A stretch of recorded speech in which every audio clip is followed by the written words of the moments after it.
movement and the League, populist insurgencies in Italy. What do you guys think?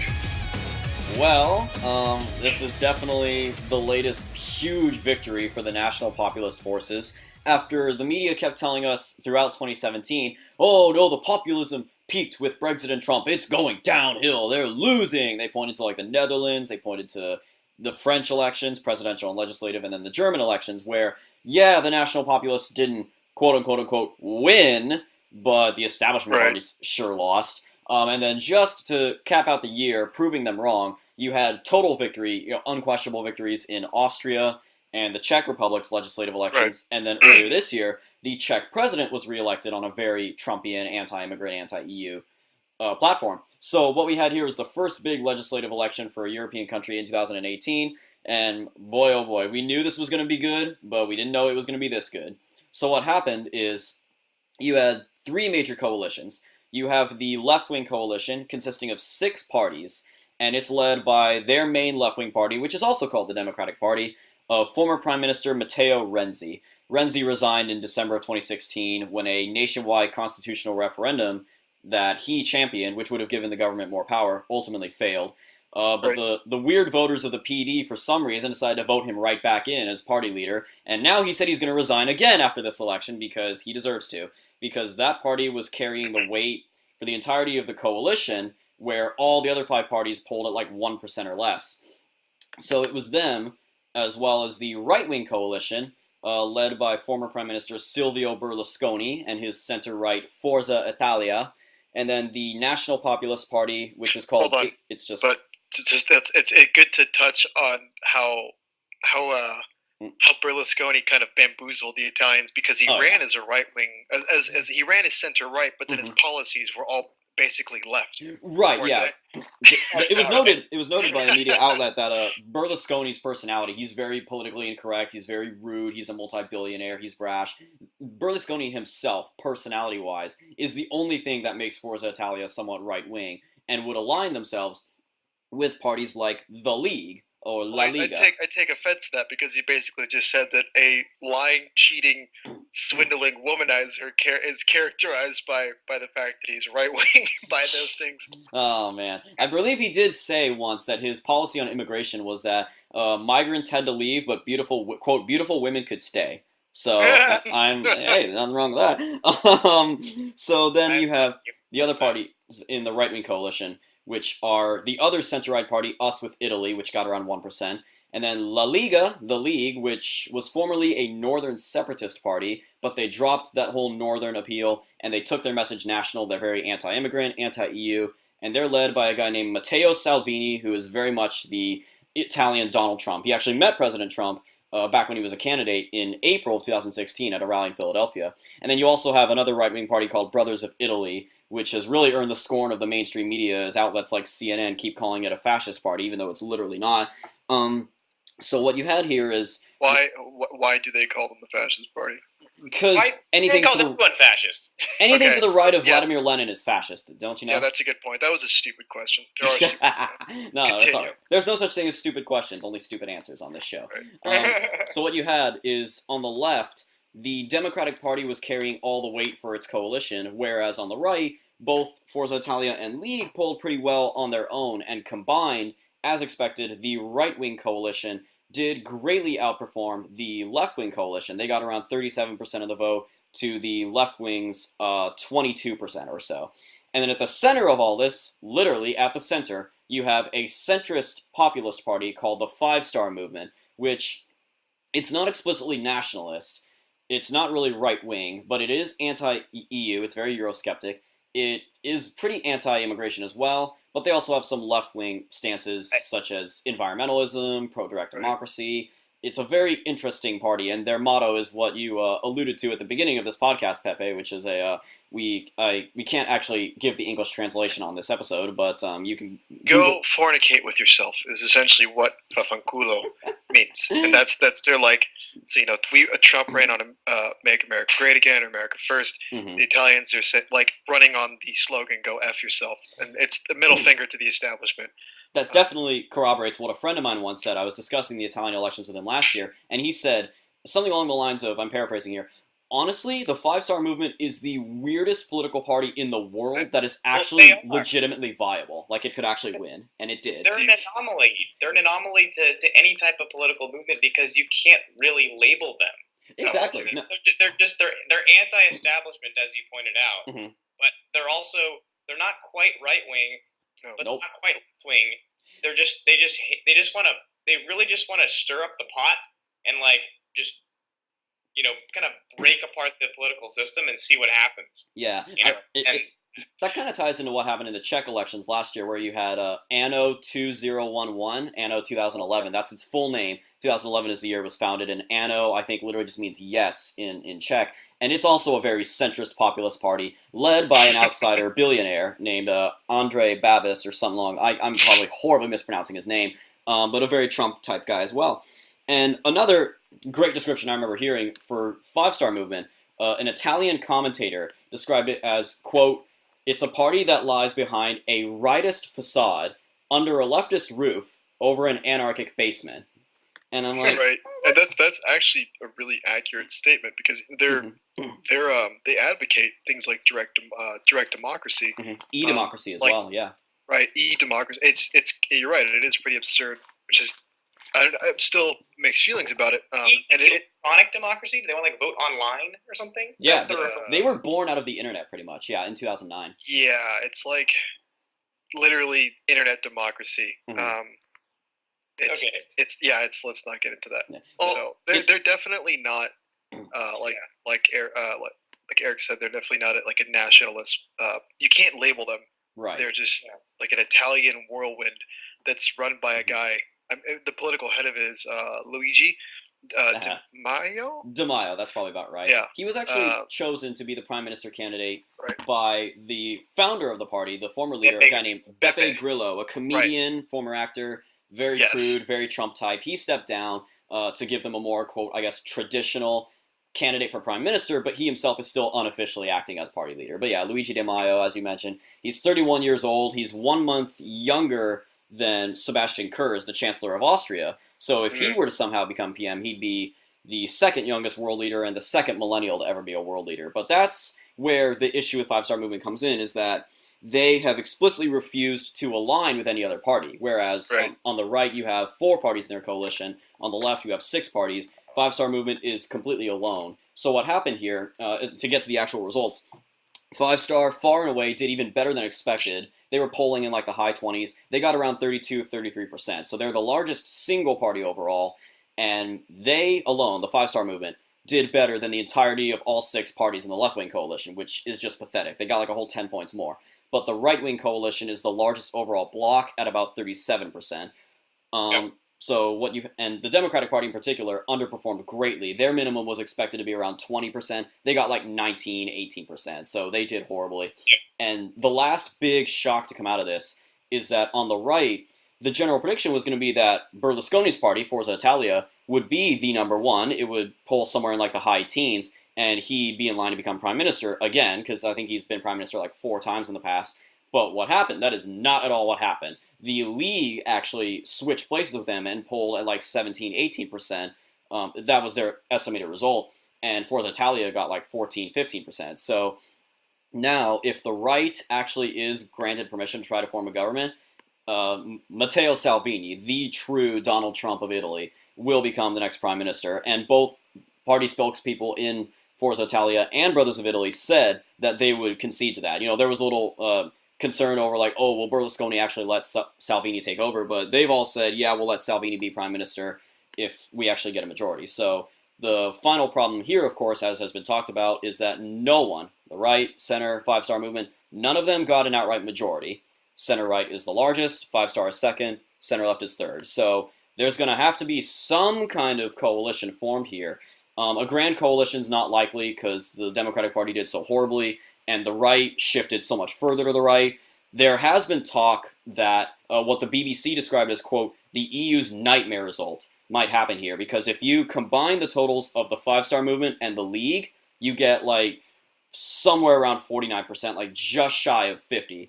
And if you throw in Brothers of Italy, which is also a right-wing Eurosceptic party, those are the 3 big Eurosceptic parties, You combine all three of them, you'd get about 54%. So that coalition right there could have a majority, and that would be just pure disaster for Merkel and Macron and Brussels and all our other friends. Salvini himself is like, if he.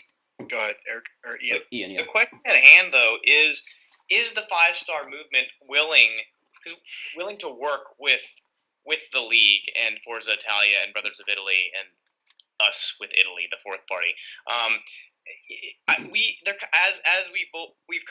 We've concluded, they're unpredictable. We don't know who they are, what they really stand for, other than Five-Star. What they really stand for, other than the Eurosceptic and their anti-establishment, and they have some positions, but it's really not clear. And are they willing to form a government with the center-right coalition or not? And initially, it's going to come down to the president of Italy, Sergio Mattarella, once he forms a new cabinet, as to like what type of government is going to be formed, and whether this a new majority government can be formed without the center-left coalition, because clearly they're going to be in the opposition in this case. Yeah. Right. Well, and that's why I think Salvini, he's really reshaped the League. I'm hoping that he comes out as like the dominant voice in whatever like coalition may or may not happen, because I think he's more grounded, and he's made a reputation for himself as like what's the name of the guy that runs the Five-Star again? Maio.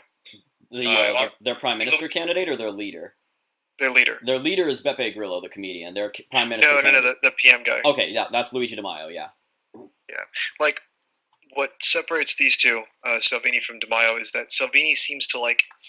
He acknowledges the concerns over multiculturalism and globalization and things like that in Europe, but he doesn't necessarily just vehemently reject them and cast them down. He explains to people why they're bad and comes up with solutions, or at least is willing to actually get into an intellectual discussion, whereas the Five-Star is kind of just like a whirlwind, like we've been saying, that they don't really seem to have a plan. They just hate the establishment, and that's why I guess it's kind of, maybe we can say, as interesting it is, and maybe as cool as it is to watch this whirlwind sweep down from the northern part of Italy.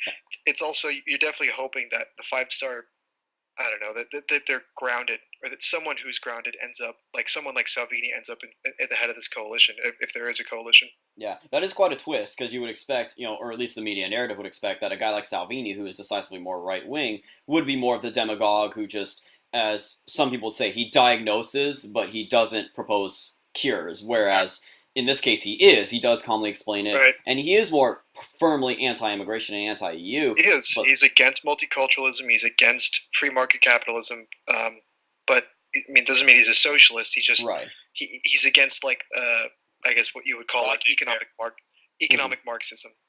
He's aware that with these transnational dealings, nations lose their sovereignty, they lose their self-determination, and he's aware of that. And but again, he's intelligent enough to articulate those things, and that's why I'm low-key rooting for him, because we don't know enough yet about the people involved in the parties yet. Yeah, and also one thing I'd like to touch upon is going back to the Five-Star movement and their kind of ambiguity. Right. I'm reading something from online here about a few positions that Luigi Di Maio, the head of the Five-Star movement, said. Now, in December 2017, Luigi Di Maio stated that he supported a referendum for Italy to leave the Eurozone and would vote to leave. However, in January 2018, one month later, bear in mind, he rejected his previous position, refusing the idea of a referendum on the euro, which was previously strongly supported by the movement. In February, last month, Di Maio also stated that the European Union is the Five-Star movement's home. Yeah, so that's why. A quick disclaimer is he doing that for electoral purposes? Is he just doing? Is he doing that to try to win over more of the popular vote? I don't know. Let this be the quick disclaimer real quickly that Ian and I are both shamelessly using Wikipedia as our sources. But now that we just to get that out of the way. Yeah, I saw that too.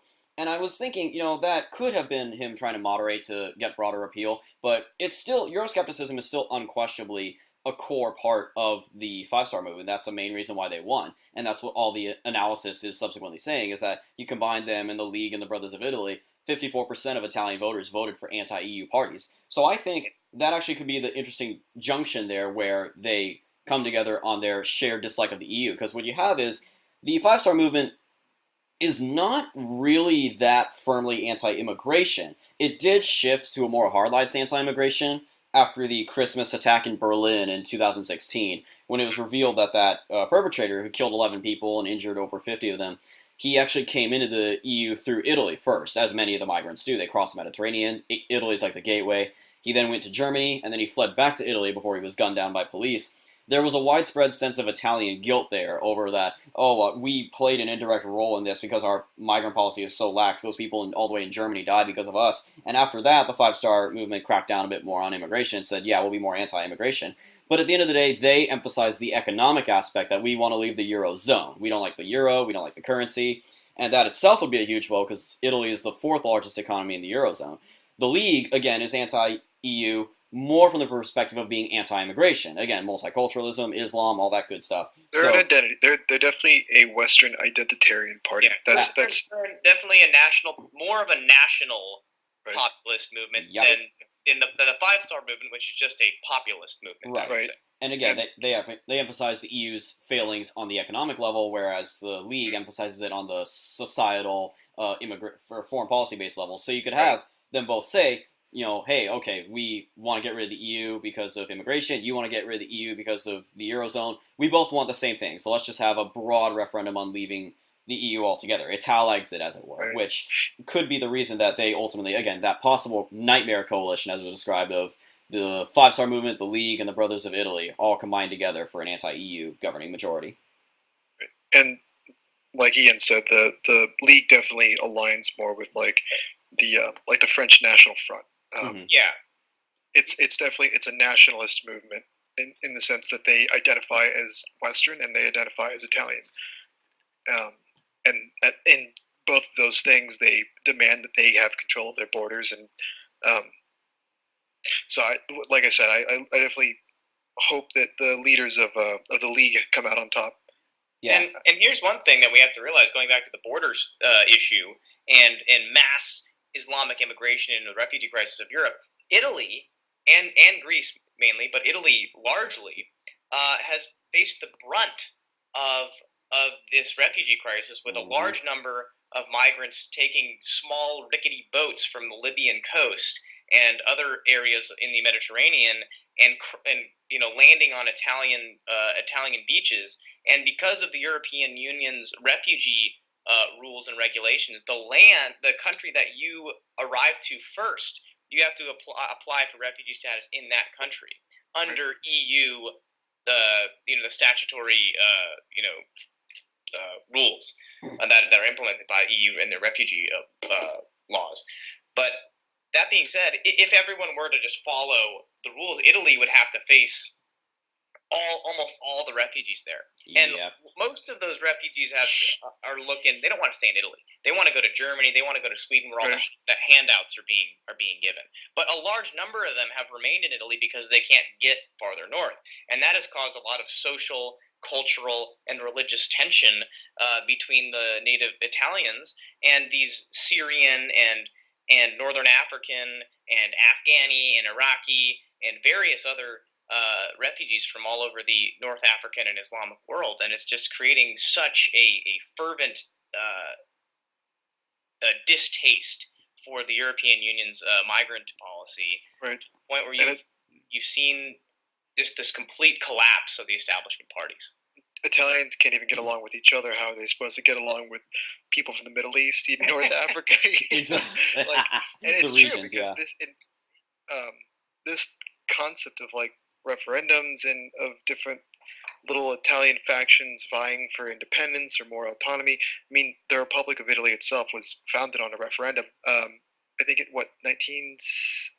the dates are fuzzy in my head, but the republic, as we know today, was founded on a referendum, and I think it was a vote between either like a monarchy or what we have now, and they narrowly chose a republic. Barely. So 1871, actually, right. I think was the year. Yeah, and so this is kind of like, I guess, like the next phase in like an old Italian tradition of fighting, of these different little provinces fighting for I guess autonomy and independence. And well, I was reading. Go ahead. I was just going to say, perhaps on the broader national level, because as I think someone pointed out earlier, the League was originally called Lega Nord, the Northern League, and it was a explicitly like northern separatist party. But under Salvini's leadership very recently, they dropped the Nord, they just changed to the League, and they immediately took their message national, and no longer, they didn't just do well in the north, they did well in the south as well. They did well all over the country. Again, they did better than Berlusconi's mainstream party. So it's shifting more, I think, away from that separatism based on region, and it could soon enough be heading towards just Italian independence. And I think Italics is very likely in the future, because what you had back in 2016 was that referendum that was essentially just consolidating power in the legislative bodies and giving the government more power, but it quickly became marketed by all the right-wing parties as, oh, this is just a referendum on the left and the ruling Democratic Party and Renzi's leadership. And it failed. Like 59% of voters rejected it, which that's not exactly a Brexit margin. That's a landslide. And then you had here in this overall election, once again, you had 54% of Italians vote for parties that were explicitly anti-EU. And the rising sentiment against the Eurozone, against EU's migrant policies, it's rising in Italy, and they are. It is, and if you look at the elections that took place before now in northern Italy, there was one in Veneto and one in Lombardy, and the turnout rate in Lombardy was, I think, nearly half of registered voters turned out, and more than 95% of them voted for greater economic, I guess, autonomy from the central government of Italy. And in Veneto, it was like the same thing. It was like almost 100%. It was between like 95 and 100% of voters turned out and voted, yes, we want to be more economically independent from like the central Italian government.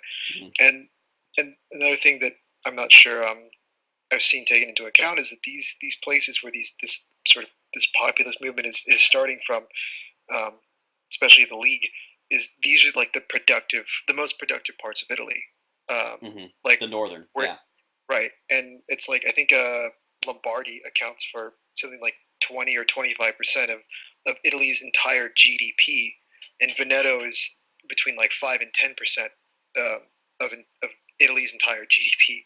So it's not like some boondock movement, some like backwards.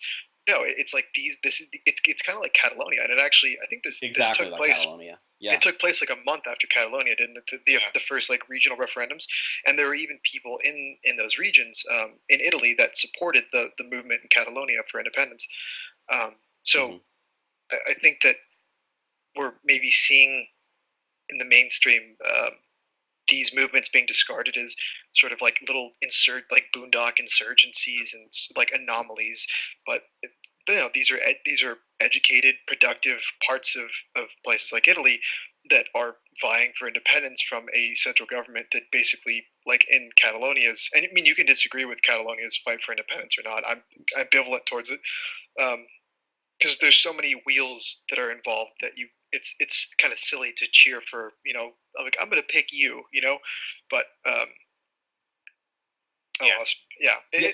it's a lot more than what the media is giving it credit for. It's like they're making it like this is like a scary fascist populist, like, it's like they're kind of making it more confusing than it should be. It's like, no, the central government has been abusing a lot of places like that, like northern parts of Italy, in terms of like they don't get back what they like the northern parts of Italy, they don't receive, I guess the government doesn't reciprocate to what these regions put into it in terms of like tax revenue.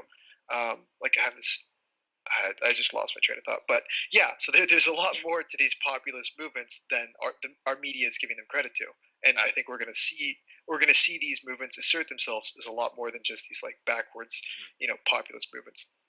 And if I may chime in on that, I think I think what we're seeing here is kind of a rejuvenation of Italian unity because Right.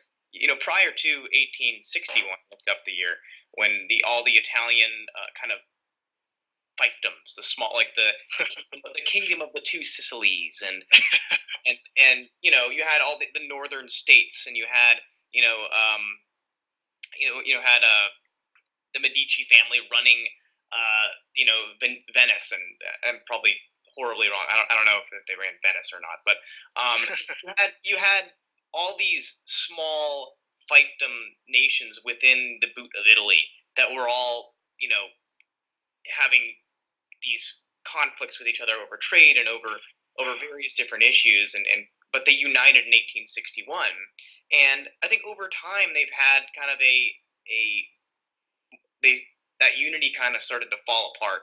But now with this the EU kind of overbearing on Italy, and also with the migrant policy and this refugee crisis, you're starting to see that unity start to come back. And they're Italians from the Mezzogiorno area in southern Italy all the way to Milan and places like Lombardy in northern Italy are starting to unify with each other. And as we were talking, I was actually looking up a political party in southern Italy called Noi con Salvini, which is us with Salvini in Italian, and it's a southern Italian party based in Sardinia and Lazio in southern Italy.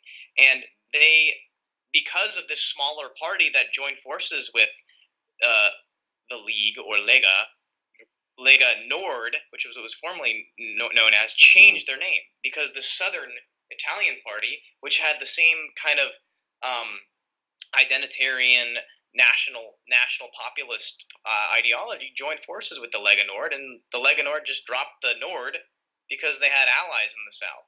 And I think we're seeing kind of a rejuvenation of what was happening in the early 1860s in Italy because of this just overbearing European Union and this unfettered Islamic immigration into the nation. And it's kind of reflective of what's happening on the European continent as a whole, with these national populist movements really gaining more traction and more popularity. Yeah, and something that was interesting too, I noticed in the aftermath, when you looked at the votes across the country and the results, like the votes shared by each party, as you pointed out, Pepe, the League overwhelmingly did well in the really rich and industrious northern region. But then what you also had is the Five-Star Movement did really well in the South, which are among like the poorer regions in the country. Like it did really well among the poor, the unemployed. Their unemployment rate is 11%. They've had a really slow, quote unquote, recovery. I guess that's Obama's definition of a recovery over in Italy. And they did really well there. Also, the Five-Star Movement did insanely well with young voters. Like it actually won more young voters than any other party in the country, and that's usually a left-wing voting bloc. But they were driven more by the populist outsider, we're anti-corruption, get rid of career politicians message. So literally all the key blocks that make up these populist movements today, the rich who are tired of getting ripped off, by welfare states, the poor who are tired of slow recoveries and bad fiscal policy, and then the youth who really want to see, the establishment overturned. It's happening everywhere, and this is, again, the latest trend is that the Democratic Party, their major left-wing party, had its absolute worst result ever. And that's exactly what happened in France, in Germany, in the Netherlands, in Austria, in the Czech, is what people keep ignoring, what the media keeps ignoring. They keep saying, oh, well, these parties didn't win. They didn't win an outright majority. Geert Wilders lost. Marine Le Pen lost. They may not have won, but again, the establishment left has suffered historic defeats all across Europe. And I remember a Daily Express article in the immediate aftermath said that with this, Italy being one of the biggest countries in the EU, and the results of the selection, this pretty much results in, quote, they said this leaves only the UK as the last place in Europe where the hard left is thriving. And of course, the UK is about to leave the EU altogether. So it's really interesting to see how all the different voting trends and blocks are coming together.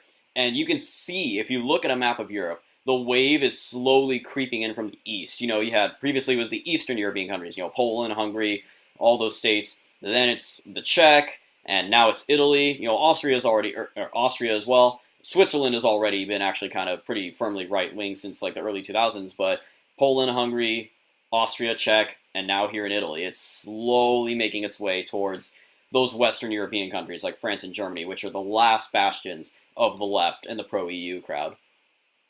Right. And it's worth noting that the Democratic Party in Italy, like and elsewhere, is it's essentially the descendant of the Communist Party. Yep. So that kind of explains the radical leftism that we've been seeing.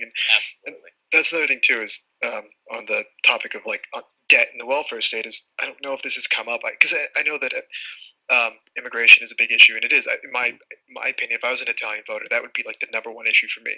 Mm-hmm. But another issue that gets overlooked is that Italy has more debt than Greece, like substantially more debt than Greece. It's something like 2.5. It's like it is. It's hard. It is hard to beat. Like it gives you an idea of like what life is like in Greece for the average like taxpayer. You know, this is a country that has like 2.5 trillion euro. It's in debt, and it's like over 100. Its debt is over 100% of its GDP. I think it's like something like between like 30. It's like 30,000 euro per capita that people like experience in debt. It's insane. Like what did they think was going to happen? Like the people are just going to continue living like this, you know, like I think being flooded with immigrants from the Middle East and North Africa, and then like being burdened with this insane amount of debt. It's just what did you think that this was just going to go on forever? Exactly. No, they that's how shows out out of touch the Brussels bureauthers are, and I think Salvini because they're like shocked by it. Like, what do you mean you don't like being like this much in debt and having us flood your nation with people that like will have that do not care about your culture or like your traditions or anything like that? Yeah, exactly. And I think Salvini in particular, or maybe it was Di Maio, I'm not sure, but one of them actually invoked Greece, as you just talked about. They invoked Greece and said, you know, the last time the EU like pooled together to take money from other member states to give to a nation state in suffering, we had Greece, and well, that didn't exactly go well, did it? Just glancing through headlines, by the way, Daily Express, the latest headline: 5-star quote, 5-star brings Italy closer to Ital exit. We can only hope, man, within the next year or two. I really, really want to see that happen, because if that happened, that again, their fourth largest economy, that coming within a few years after Brexit. That would just be like a 1-2 combo, man, that the EU would not recover from. That would be the end of the EU right there. I think we can safely say that within the next 10 years or so, the European Union will either not exist or be so weak that its institutions will have no significant power over the state. It's hard to say. I mean, 10 years, that's a good amount of time. Anything could happen in that span. But it's difficult because I think there's like the Obama effect where Obama was more popular in Germany, I think, than he ever was in the United States. Yep. And I think Merkel might be more popular here than she is in Germany, because Germans, for the most part, at least the Germans that when I visit, people I speak to, there are very, very few people that like Merkel. Even people that are like, on the left or center left, they don't like Merkel. And it's basically they're even, like I said, even the people on the left, their whole thing is that she has too much power, that she imposes herself too much, not just on Germans, but on the EU, and that she gives Germans a bad name because, people resent Germany because of her. But they keep voting, like they keep empowering her. And when you ask them, why do you so why is it that you resent Merkel and you don't like her, but you continue to support her party? And Germans will usually kind of like bumble through an answer. And I guess they're really restrained.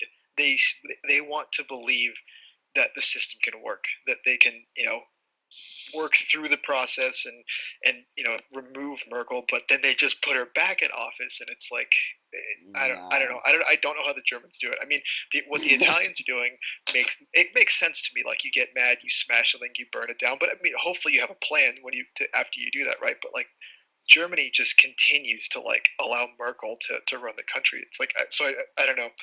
This is two different approaches. Yeah, this is a really great case study. Honestly, you look at what happens, because of course the left for years now has always been using the rhetoric of neo-Nazi, fascist, rah rah rah, demonize the right.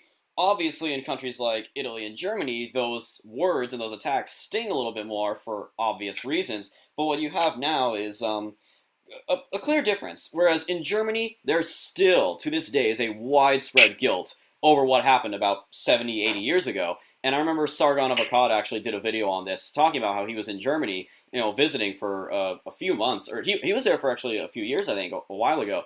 And he said that, oftentimes he would go to a bar and he would, like, talk to random German guys, and even guys, alpha buff German dudes. He said within roughly 5 minutes, they'd be talking about the war. Within 10 minutes, they'd be apologizing for the Holocaust. They are still so guilty over what happened.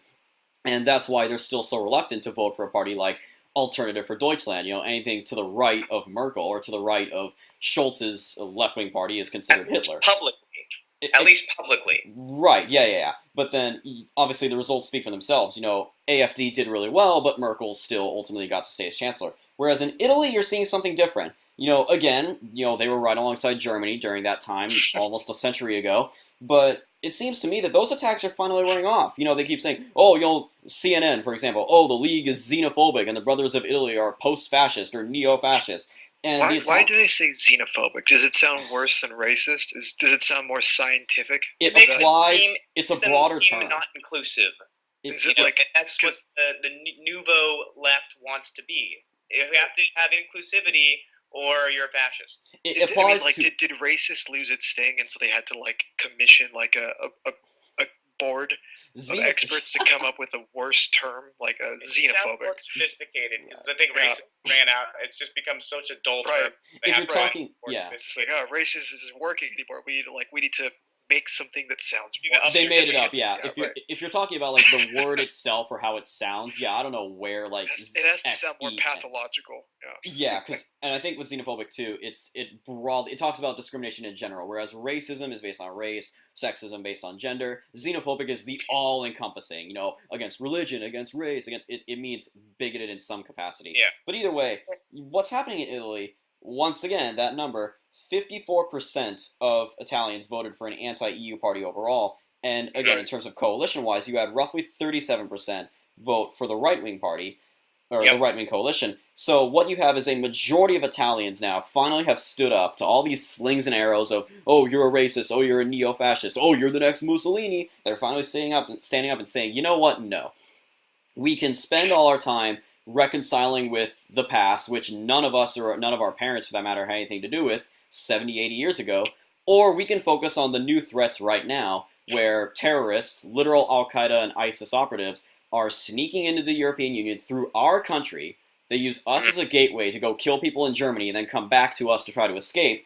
We can, or we can deal with that now. And that's great. I think that's beautiful. That's what needs to happen. We need to say, okay, you know what? Yeah, the fascist thing, that happened. It sucked, but that was literally a couple lifetimes ago. We got to address what's happening right now. And you can call us fascists all you want, but we're going to address the dangers of right now. So they're doing what Germany should be doing. They're doing the opposite of what Germany is doing right now.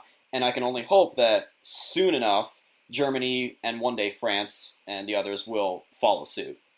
Well, I think that Germany will follow suit in the next Bundestag election. The AfD will likely gain more seats if this refugee crisis gets even worse. There's more coming. Yeah, and Italy, I think, Italians are far less guilty about their identity than Germans have been. They've just been, browbeaten down with this guilt about Nazism, where the Italians just kind of like, whatever.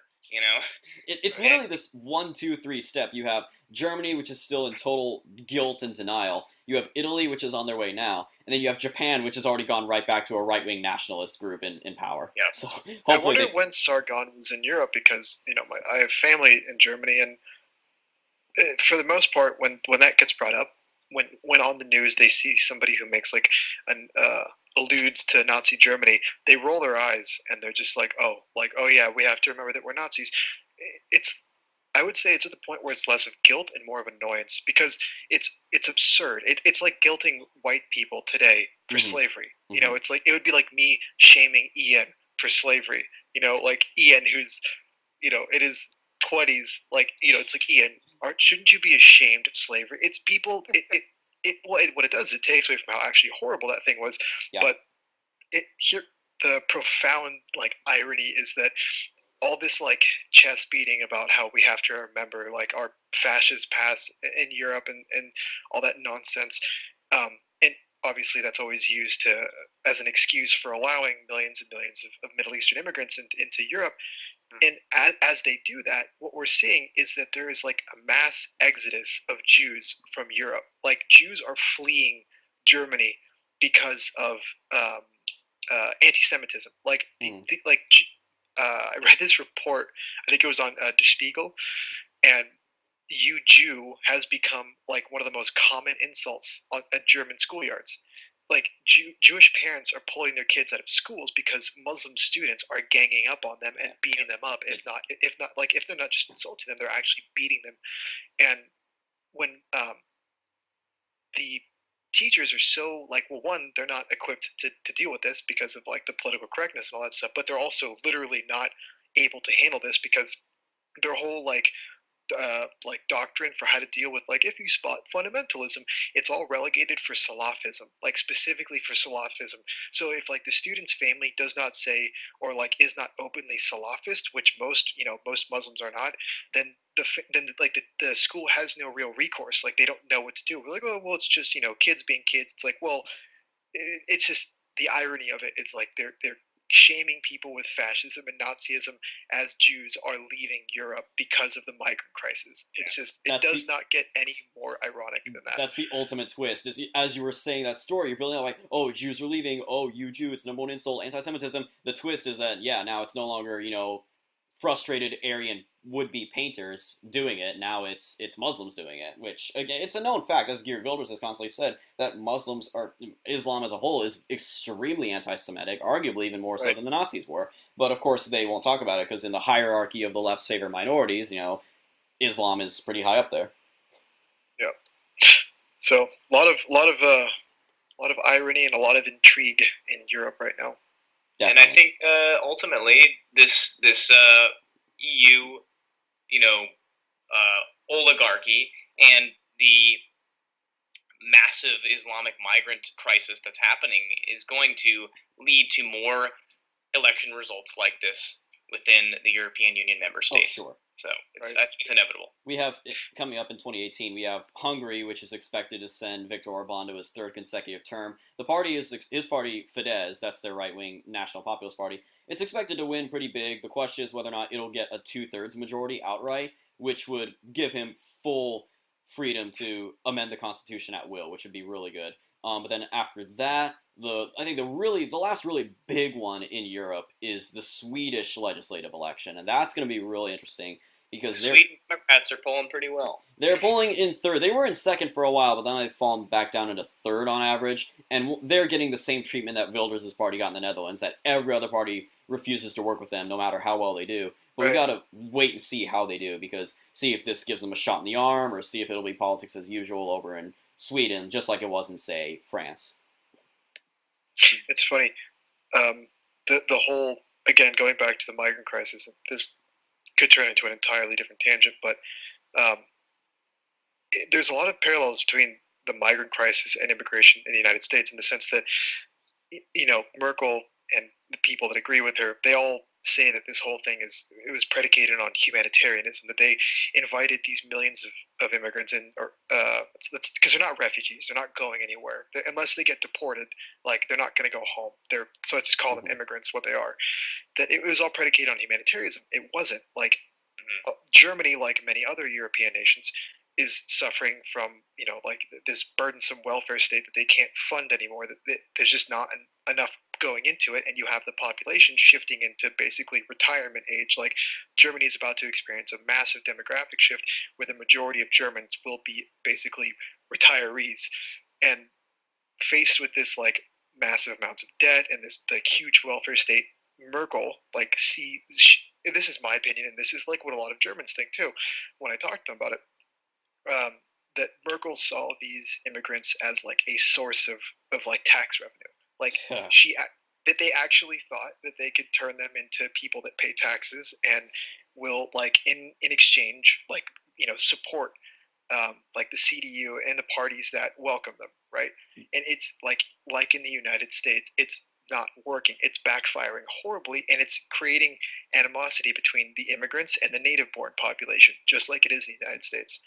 And again, it's like, what did they expect? Like, what did you think was going to happen? That people were just going to lay down and let you subvert their country? And it shows how out of touch they are, and again, how much right. they thought that the whole "oh, you're a fascist if you disagree" thing would work, and it was working for a while, but obviously it doesn't work anymore. No, and yeah, and there's a whole other like a bag of snakes there, and like you can, if you're depending on the nation's status in the EU, like Germany can't deport immigrants. That's something that a lot of people don't know, is that Germany basically cannot deport anyone because they're bound by EU laws, like unlike Norway, because Norway is like affiliated with the EU, but they're not a full member of it, so they can deport people. Whereas Germany, like when I was there the last time, there was like a couple thousand immigrants that were scheduled for deportation, and they literally just didn't show up.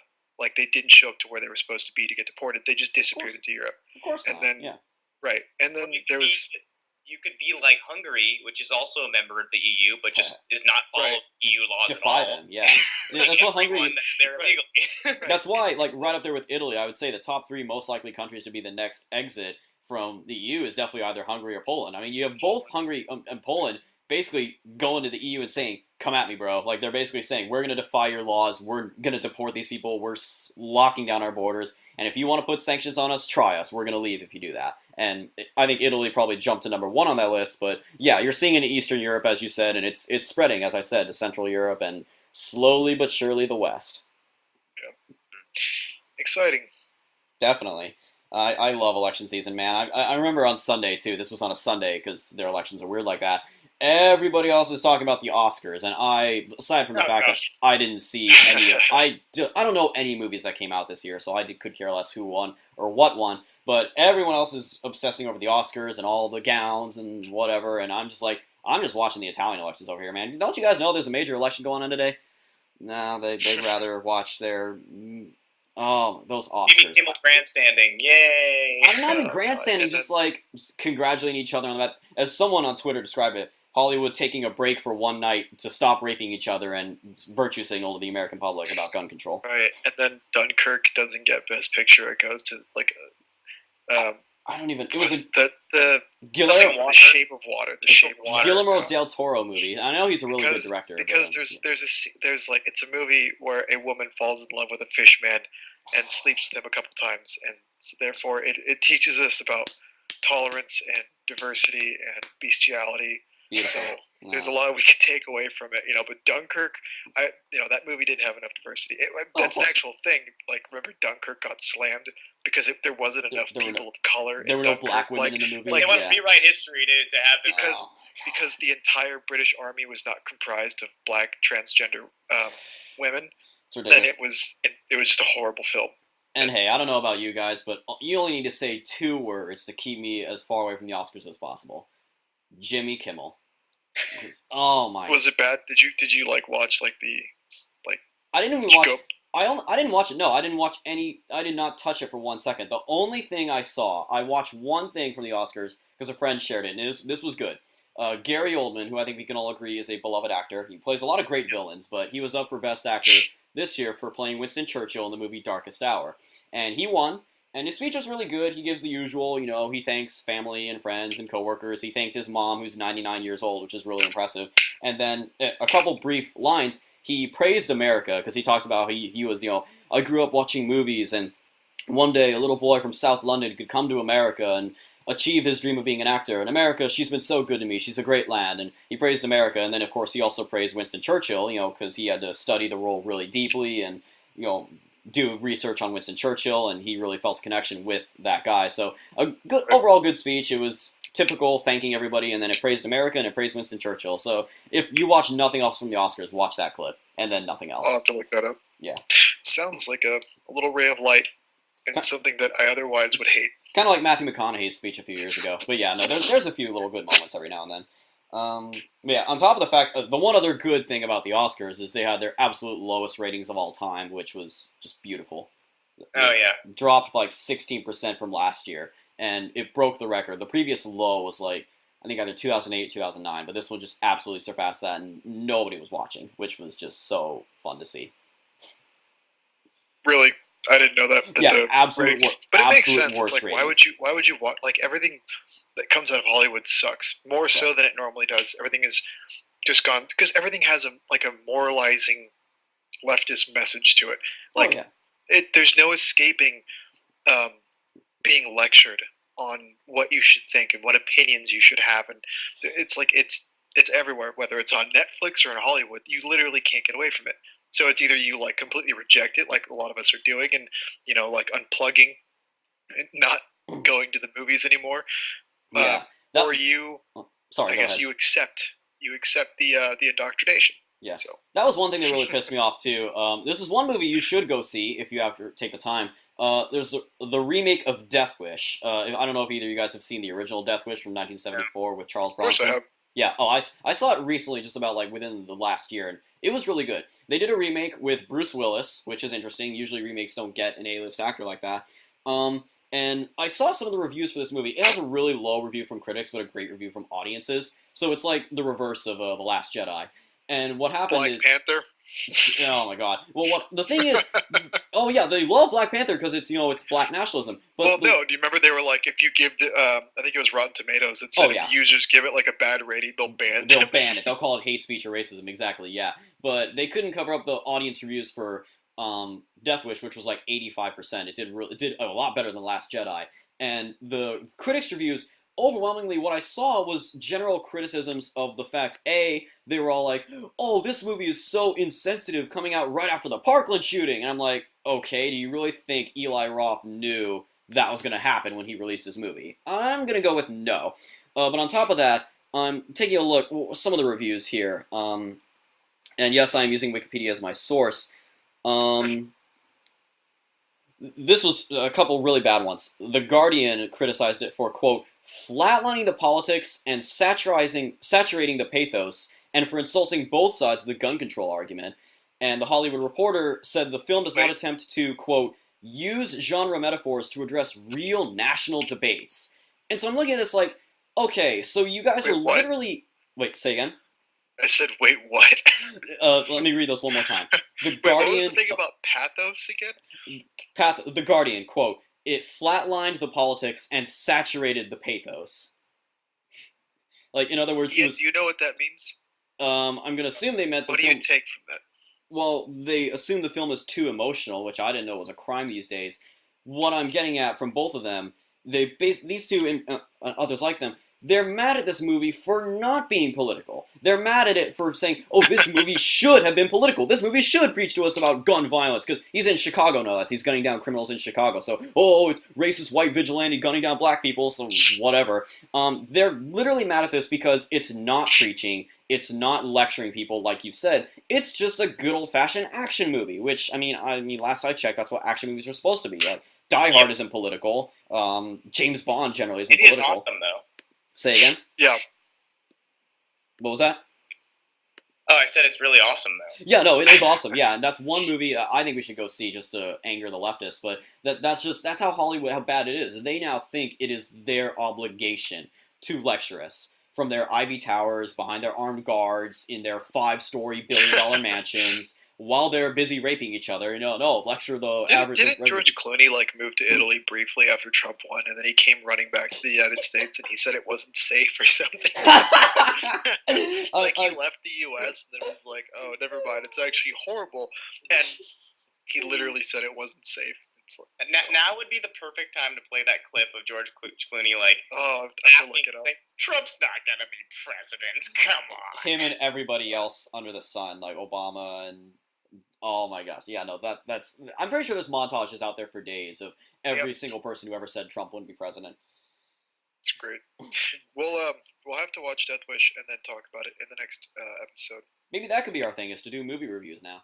Who knows? All right, well, thanks for listening, and we will catch you later. Later, guys.